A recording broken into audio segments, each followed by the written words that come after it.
চব্বিশের রক্তক্ষয়ী যুদ্ধে অনেক তাজা প্রাণ ঝরে গেছে। হাজার হাজার মানুষ পঙ্গুত্ব বরণ করেছে। অনেকের বর্তমানে এমন অবস্থা, নিজের কর্মসংস্থানে যোগ দেওয়া তো দূরের কথা, আয় রোজগার করার মতো অবস্থানও তারা নাই। এই বিপ্লবীদেরকে আমরা যেন ভুলে না যাই। আমাদের একটা অভ্যাস আছে, আমরা যখন আমাদের প্রয়োজন পড়ে আমাদের সুবিধার জন্য অনেককে কাছে টেনে নিই, আবার যখন আমাদের প্রয়োজনটা শেষ, আমাদের তাদেরকে দরকার পড়ে না, তখন তাদেরকে আমরা দূরে সরিয়ে দিই কিংবা ছুঁড়ে ফেলি। এই বিপ্লবীদের ক্ষেত্রে যেন এমন আমাদের দেশে না ঘটে, তাহলে আমরা অকৃতজ্ঞ হিসেবে নিজেদেরকে প্রতিষ্ঠিত করে ফেলি। জুলাই আগস্টের আন্দোলনে নিরস্ত্র অবস্থায় যারা বুক পেতে দিয়ে আজকে আমাদেরকে, আপনারা যে যে ভাষায় বলেন যে স্বাধীনতা এনে দিয়েছে, উন্মুক্ত পরিবেশ এনে দিয়েছে, এটার কিন্তু অবশ্যই দাবিদার এই বিপ্লবীরা যারা আহত অবস্থায় এখন আছেন। যারা আমাদেরকে ছেড়ে চলে গেছেন তাদের হয়তো আমরা ফিরে পাবো না, তাদেরকে আমরা বছরে বছরে স্মরণ করার একটা জায়গা আমাদের আছে, কিন্তু তাদেরকে কিন্তু আমরা ফিরে পাবো না। আমরা যুগ যুগ ধরে যেটা দেখে এসেছি, আমাদের দেশে কোনো বিপ্লবী বিপ্লবী বলতে কোনো যোদ্ধাই যখন যে কোনো আন্দোলন সংগ্রামে অনেক আহত নিহত হয়, তাদের আমরা সময় সাপেক্ষে যখন একটা হাইপ থাকে বা একটা গরম সময় থাকে, তখন তাদেরকে নিয়ে বেশ গানা বাজনা হয়, আলোচনা হয়, অনুদান আসে, নানা রকমের প্রণোদনা আসে। কিন্তু একটা সময় গিয়ে এসব পরিবারের পাশে কিন্তু আমরা কেউ থাকি না। আমরা তো এক বছরই অনেক কিছু বলে যেতে শুরু করেছি, হয়তো আর 2-4 বছর পরে এদেরকে মনেই রাখবো না। আমরা যেটা আমাদের পূর্বের ন্যায় যদি আমরা চিন্তা ভাবনা করি তাহলে হবে না, কারণ এই বিপ্লবের জন্য যারা বেনিফিশিয়ারি, যারা এখন উন্মুক্ত পরিবেশে রাজনীতি করছেন, অনেকে নিজের বাসায় বাড়ি থাকতে পারছেন, মামলা হামলার ভয় নাই, নিরস্ত্র অবস্থায়, এরা কিন্তু আপনাদের জন্য মাঠে নেমেছে।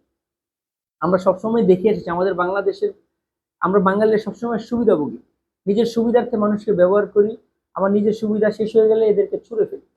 তো এই যে বিপ্লবীরা যারা আমাদের থেকে চলে গেছেন, তাদের তো আমরা স্মরণে রাখবো সবসময়। আর যারা এখন বাংলাদেশে পঙ্গুত্ব অবস্থায় আছেন, যারা কর্মসংস্থানে যোগদানের অবস্থানে নাই, এদেরকে যদি আমি ভুলে যাই, এদেরকে যদি আমরা ব্যবস্থা না করে দিতে পারি, আমরা অকৃতজ্ঞ জাতি হিসেবে একেবারে প্রতিষ্ঠিত হয়ে যাব।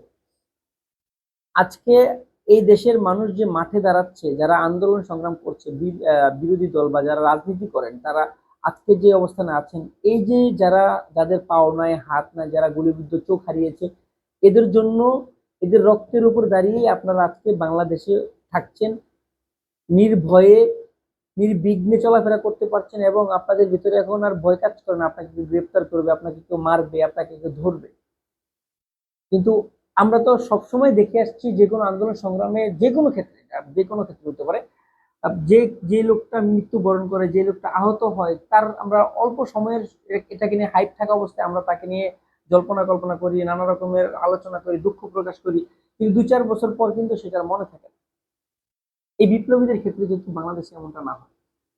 অনেক সরকার আসবে, অনেক সরকার চলে যাবে, নির্বাচন আসবে, নির্বাচন চলে যাবে, সরকার পরিবর্তন হবে, কিন্তু এদের কিন্তু হাত পা, এদের চোখ কিন্তু ফিরে আসবে না। এদের যা যাওয়ার তা তো চলেই গেছে। এরা কার জন্য গেছে ভাই? এরা গেছে হচ্ছে আবেগে, অনেকে গেছে রাস্তাঘাটে হাঁটতে, অনেকে নিজের বিবেকের তাড়নায় দৌড়ে গেছে, অনেকে নিজের সহকর্মীর উপরে নির্বিচারে অত্যাচার করা হচ্ছে এই প্রতিবাদ করতে গেছে। এই যে হাজার হাজার মানুষ আজকে পঙ্গু, হাজার হাজার মানুষের হাত পাও, একটা শরীরে একটা অঙ্গ নাই, প্রত্যঙ্গ নাই, এরা কিন্তু ভাই কোনো উদ্দেশ্য নিয়ে যায় না। এরা তো যার যার অবস্থান থেকে নিজের আবেগে বিবেকে গেছে। এদেরকে আমরা ভুলে যেন না যায় এখনই। এদের যে কি বলে এটা, যে চিকিৎসার যে ব্যাঘাত ঘটতেছে, এখন পর্যন্ত এরা যে সঠিক চিকিৎসাটা পাচ্ছে না, এটাই তো এদেশের মানুষের জন্য লজ্জা। আমরা লজ্জিত, আমরা আসলেই লজ্জিত, কারণ যাদের জন্য আপনি আমি কথা বলতেছি, এদেরকে আমরা এখন আর কোনো স্পেস দিতেছি না। এদের যে একটা ভালো উন্নত চিকিৎসা দরকার, সেটাও তারা পাচ্ছে না। যে যার মতো করে নিজের অবস্থান তৈরি করতে ব্যস্ত, অনেকে দল গুছাতে ব্যস্ত, অনেকে সরকার গঠনে ব্যস্ত, অনেকে নির্বাচনের অপেক্ষায় ব্যস্ত, অনেকে নির্বাচন নিয়ে চিন্তা ভাবনা করছেন।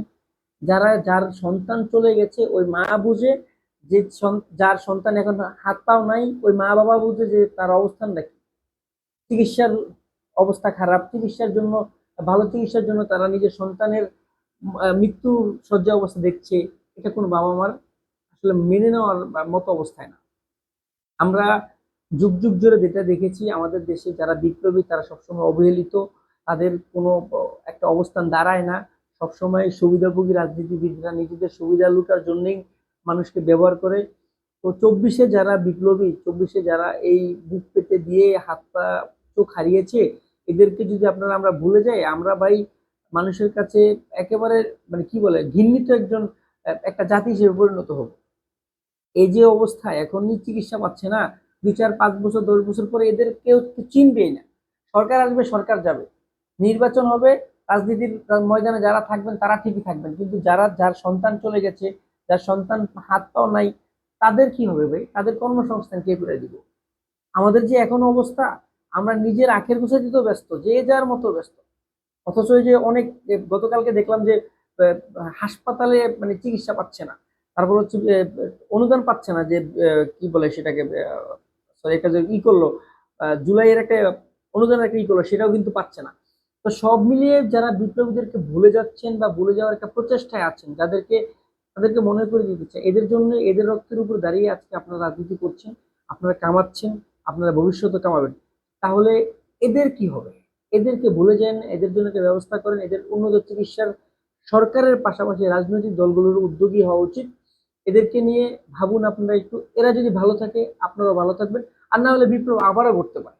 এমন বিপ্লব হবে না আর না, যারা বিপ্লব ঘটিয়ে আপনাদের যাদেরকে তাড়িয়েছেন তারাও তো অপেক্ষা আছে। সেক্ষেত্রে এই ভুলটা করবেন না, পূর্বের মতো